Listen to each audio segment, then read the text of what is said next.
BJP MLA Vishnukumar Raju కీలక వ్యాఖ్యలు చేశారు. డేటా సెంటర్ అంటే కాల్ సెంటర్ కాదని, గూగుల్ డేటా సెంటర్ వల్ల ఎక్కువ ఉద్యోగాలు రావని స్పష్టం చేశారు.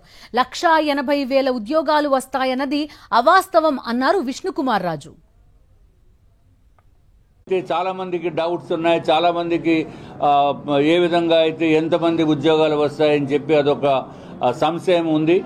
ఇది బేసిక్గా డేటా సెంటర్ అంటే ఇదేమీ కాల్ సెంటర్ కాదు, ఇది ఏదో డేటా ఎంటర్ చేసే కాల్ సెంటర్ కూడా కాదు.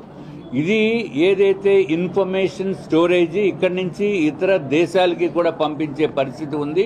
కాబట్టి ఇక్కడ ఎంత నెంబర్ ఆఫ్ ఉద్యోగాలు వస్తాయనేది క్రైటీరియా కాదు.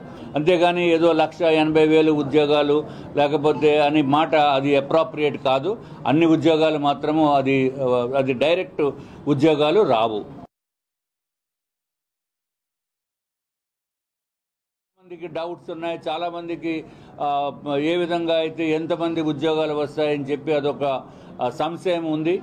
ఇది బేసిక్గా డేటా సెంటర్ అంటే ఇదేమీ కాల్ సెంటర్ కాదు, ఇది ఏదో డేటా ఎంటర్ చేసే కాల్ సెంటర్ కూడా కాదు.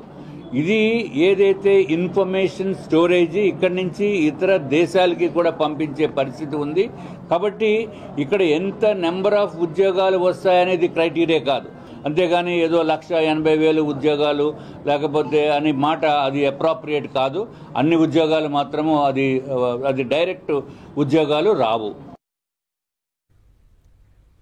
అయితే గూగుల్తో లక్షలాది ఉద్యోగాలు వస్తాయి అని ప్రచారం చేసుకుంటున్న TDP and Lokesh gang Vishnukumar Raju comments పై ఎలా స్పందిస్తారో చూడాలి.